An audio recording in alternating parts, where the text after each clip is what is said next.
In this video, I'm going to show you how you can embed your Instagram post over on your WordPress website. This is going to be a very quick and simple solution. So what you need to do is you need to gain access to your WordPress backend. So here I am on my WordPress dashboard. So now we can embed this post wherever we want. Now I'm going to go to posts and we'll add it to an existing post. So here we can see all of my posts. I'm just going to go ahead and click edit and we'll add it to this one. You can obviously create a new one and add it there as well. But once you're inside the post editor, you can also do this on pages as well. You want to go to the top left-hand corner to the toggle block inserter and then do a search for HTML and then click custom HTML and just drag it wherever you need it to go on your website. So I'm going to scroll down and we'll move it here. So now what we need to do is grab the embed code for the post. So here I am on Instagram. I'm on my profile.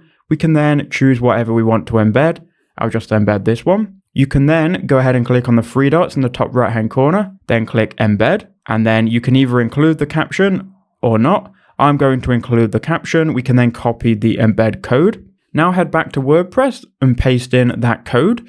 And just to make sure everything's working, click preview, and then you should get a preview here. Now go ahead and update your website. You can then view post, and we now should have the post embedded. So here it is. That's how you do it. I hope that video did help you out.